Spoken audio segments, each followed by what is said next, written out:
उस ऋषि को राजा के दरबार में बहुत ही सम्मान व प्रतिष्ठा के साथ बुलाया जाता है। अब राजा अपनी एकलौती पुत्री को ऋषि के समक्ष हाजिर करते हुए उसे ज्ञान प्रदान करने की विनती करने लगते हैं, तो ऋषि राजा के समक्ष दो शर्त लगाई। पहला शर्त ये कि मैं कुछ भी करूंगा तो आपकी पुत्री कुछ नहीं बोलेगी, तभी मैं उसको अपना ज्ञान दे सकता हूँ। और दूसरा ये कि मैं कहीं भी जाऊं तो ये बीच में कभी नहीं बोलेगी, तभी मैं इसको अपना ज्ञान दे सकता हूँ। राजा ने दोनों शर्तें मान ली। अब राजा अपनी पुत्री को ऋषि को सौंप दिया। अब ऋषि जी राजा की पुत्री को लेकर जंगल की तरफ चल दिए। राजा की लड़की ऋषि के साथ सुबह से शाम तक पैदल चलते चलते थक चुकी थी, लेकिन कुछ बोल नहीं पा रही थी क्योंकि वह शर्तों से बंधी हुई थी। उस जंगल में एकांत में एक झोपड़ी था। उस झोपड़ी की तरफ ऋषि जी गए तो वहां पर दो वृद्ध पति पत्नी और एक उनका 12 वर्षीय पुत्र था तथा उनका एक गाय और बछड़ा था। ऋषि जी ने वहीं रात बिताने का आग्रह किया तो दोनों वृद्ध पति पत्नी ने उनका निवेदन सहर्ष स्वीकार कर लिया और दोनों वृद्ध पति पत्नी ने उनकी खूब सेवा भी की। उसके बाद वृद्ध पति पत्नी ने ऋषि जी को कुटिया झोपड़ी में आराम से रात बिताने के आग्रह किया। इसके बाद वो अपनी कुटिया में चले। ऋषि और राजा की लड़की दोनों ही उस कुटिया में अलग अलग सो गए। तभी अचानक ऋषि रात में उठे और मंत्र जाप करने लगे। ये सभी दृश्य राजा की पुत्री देख रही थी। ऋषि जी मंत्र जाप करते हुए गाय के बछड़े पर एक अद्भुत वाण छोड़ दिया, जिससे बछड़े की मौत हो गई। ये देखकर राजा की पुत्री डरकर सहम गई, क्योंकि जिसने ऋषि की सेवा की, जिसने उसने रात बिताने का आश्रय दिया, उसी के बछड़े को ऋषि ने भला क्यों मार डाला। फिर भी राजा की पुत्री शर्तों से बंधी हुई थी, इसलिए कुछ बोल नहीं सकती थी। अब ऋषि राजा की पुत्री के साथ वहां से चल देते हैं और सुबह होते होते वे दोनों एक नगर के समीप पहुंचते हैं। उस नगर के बाहर एक मकान निर्माण का काम चल रहा था। उस नगर के लोग संत महात्मा से काफी नफरत करते थे और देखते ही मारकर भगा देते थे। ऋषि जी उसी नगर की तरफ जा रहे थे। तभी वहां मौजूद लोग ने ऋषि को देखते ही मारने के लिए दौड़े, तो ऋषि ने उस नगर की तरफ जाना बंद कर दिया और अपनी चमत्कारी शक्तियों से उस नगर भव्य महलों में बदल डाला। ये दृश्य देखकर राज की लड़की और भी गहरी चिंता में डूब गई और सोचने लगे कि जो इनको मारने के लिए आया उसका भला क्यों किया, उन लोग को उतना सुंदर महल क्यों दिया। यही सोचकर राजा की लड़की का धैर्य की सीमा टूटने लगा। राजा की पुत्री ऋषि जी बारे में ये बात बार बार सोच रही थी कि जिसने इनको शरण दिया उनके साथ छल क्यों किए, और जिसने इनका तिरस्कार किया उनके साथ अच्छा क्यों किए। राजा की पुत्री को अब रहा नहीं गया और वह ऋषि जी से ये बात पूछ दी कि आप क्यों ऐसा कर रहे हैं। राजा की पुत्री बोली कि वो बेचारे वृद्ध पति पत्नी आपको रहने का आश्रय दिया और आपकी खूब सेवा भी की, लेकिन आपने उसके बदले में क्या किया, उसके बछड़े को मार दिया। आप उनके साथ घोर छल किया है।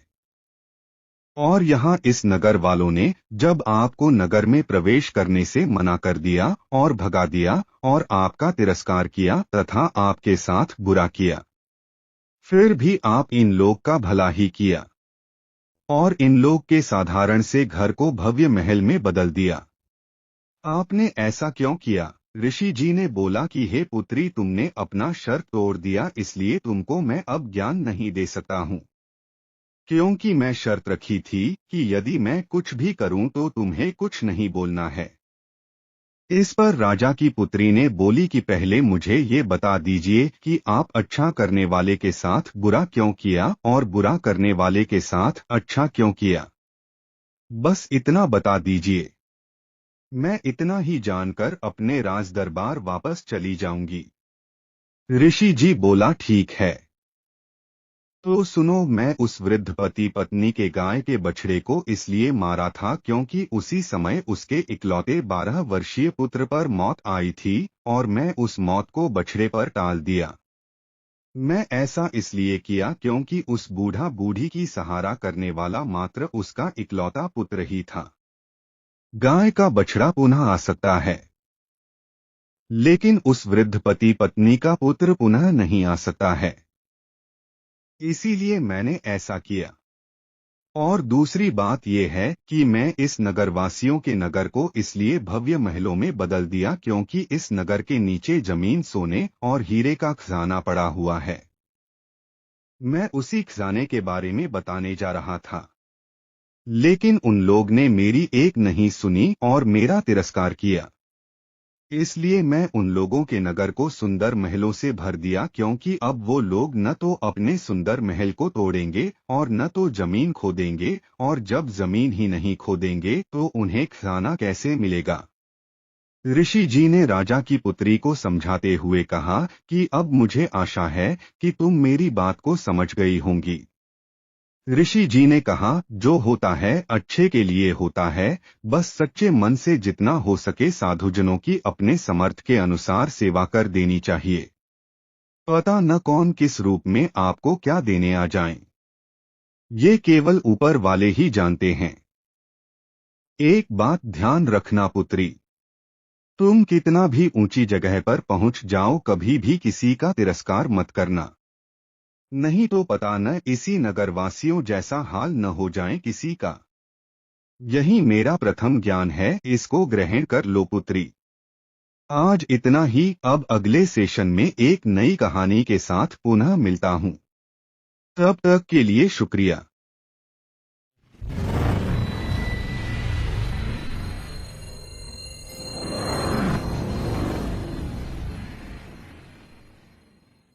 एक नन्हा पक्षी उड़ान भरने के सीखने के क्रम में दूर चला जाता है और अपने परिवार से बिछड़ जाता है और पुनः घर पहुंचने की कोशिश करता है।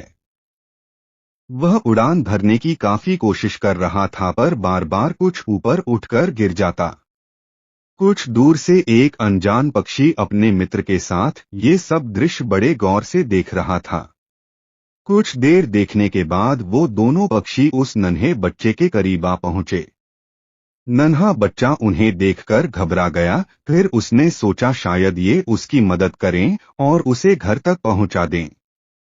अनजान पक्षी बोले, क्या हुआ नन्हे पक्षी काफी परेशान हो। वह बोला, मैं रास्ता भटक गया हूँ और मुझे शाम होने से पहले अपने घर लौटना है। मुझे उड़ान भरना अभी अच्छे से नहीं आता। मेरे घर वाले बहुत परेशान हो रहे होंगे।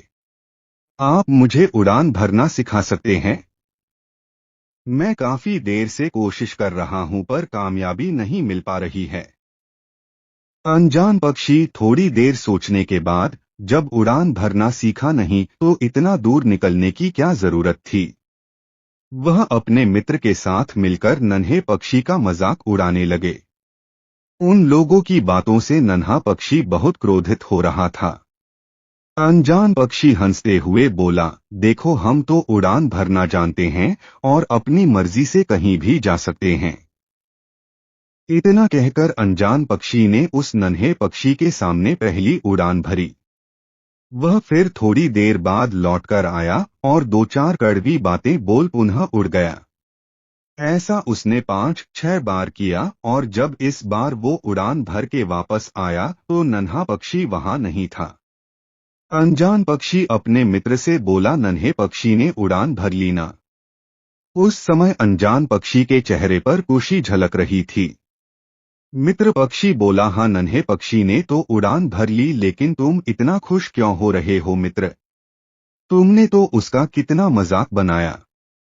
अनजान पक्षी बोला, मित्र तुमने मेरी सिर्फ नकारात्मकता पर ध्यान दिया, लेकिन नन्हा पक्षी मेरी नकारात्मकता पर कम और सकारात्मकता पर ज्यादा ध्यान दे रहा था।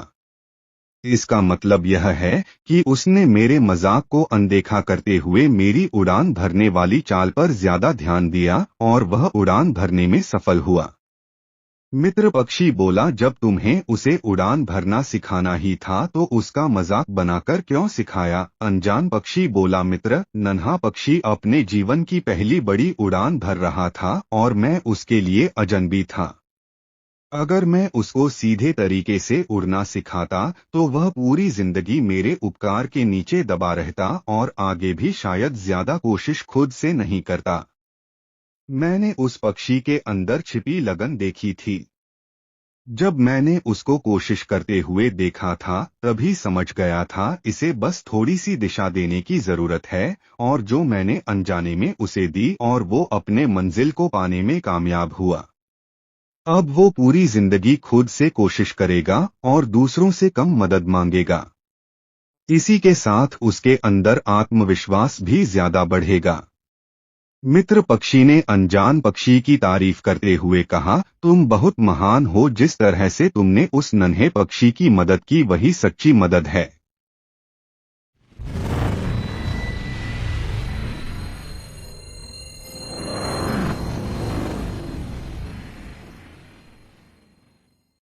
आज इस एपिसोड में हम ऐसी सत्य एवं रोचक जानकारी देंगे जिसे सुनकर आप दंग रह जाएंगे।